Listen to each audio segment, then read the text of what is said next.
Assalamualaikum warahmatullahi wabarakatuh. Kami dari kelompok PAI kelas 12 IPA 3 ingin menyampaikan hasil rangkuman dari video YouTube yang kami tonton. Perkenalkan, nama saya Mafira Putri Malau dan ketiga teman saya itu Sakia Putri, Kengki Kintani, dan M. Yoso. Hari akhir. Hari akhir menurut bahasa artinya hari penghabisan, sesuai dengan Al-Quran surat Al-Baqarah ayat 177 juga disebut hari pembalasan. Sedangkan hari akhir menurut istilah adalah hari mulai hancurnya alam semesta, berikut isinya, dan berakhirnya kehidupan semua makhluk Allah Subhanahu wa Ta'ala. Jadi, iman kepada hari akhir adalah mempercayai bahwa seluruh alam semesta ini dan segala isinya pada suatu saat nanti akan mengalami kehancuran, dan mengakui bahwa setelah kehidupan di dunia ini ada kehidupan yang kekal abadi, yaitu di akhirat. Hari akhir menurut Al-Quran jelaskan bahwa hari akhir atau hari kiamat itu dibagi menjadi dua, yaitu kiamat sugro atau kiamat kecil dan kiamat kubro atau kiamat besar. Apa yang dimaksud dengan kiamat sugro? Kiamat sugro adalah peristiwa datangnya kematian bagi semua makhluk termasuk manusia yang bersifat lokal dan individu. Sebagaimana firman Allah Subhanahu wa Ta'ala di dalam Quran surat Al-Imran ayat 185.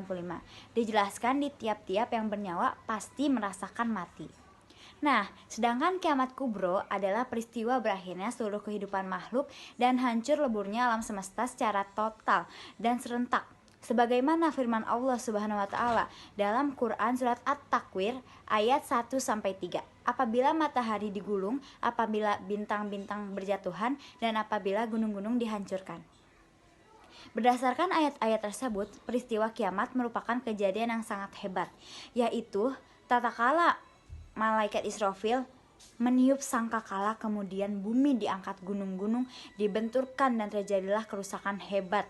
Langit pecah bergelegar, benda-benda bumi bertebaran laksana kabut, sementara manusia akan kacau balau. Kebingungannya hanya Allah SWT yang maha kekal. Peristiwa-peristiwa yang harus diimani yang akan terjadi sesudah mati adalah yang pertama fitnah kubur, dan yang kedua adalah siksa nikmat kubur.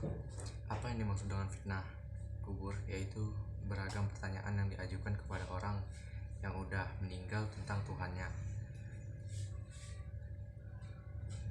dan agamanya, tentang nabinya, tentang imannya, serta tentang kiblatnya. Sedangkan siksa dan nikmat kubur, siksa kubur diperuntukkan bagi orang yang zalim, untuk orang yang munafik, orang kafir, dan orang-orang yang musyrik. Sedangkan nikmat kubur diperuntukkan bagi orang yang baik amal ibadahnya di dunia. Hari akhir yang pertama adalah Yaumul Ba'ats, adalah sesudah hancur dan musnahnya alam semesta, termasuk manusia, terjadilah hari kebangkitan, dan hari kebangkitan adalah proses kebangkitannya seluruh makhluk dari alam kubur. Yang kedua adalah Yaumul Khair, yaitu hari berkumpulnya manusia setelah dibangkitkan dari kuburnya masing-masing. Kemudian semua manusia digiring ke tempat yang luas, yaitu padang mahsyar. Yang ketiga yaitu buku catatan. Jadi setiap manusia di alam mahsyar mempunyai buku catatan atau kitab perjalanan hidup yang sudah dicatat malaikat Raqib dan Atid. Catatan itu berisi semua perbuatan dan perkataan manusia sewaktu hidup di dunia. Yang keempat, Yaumul Hisab dan Mizan.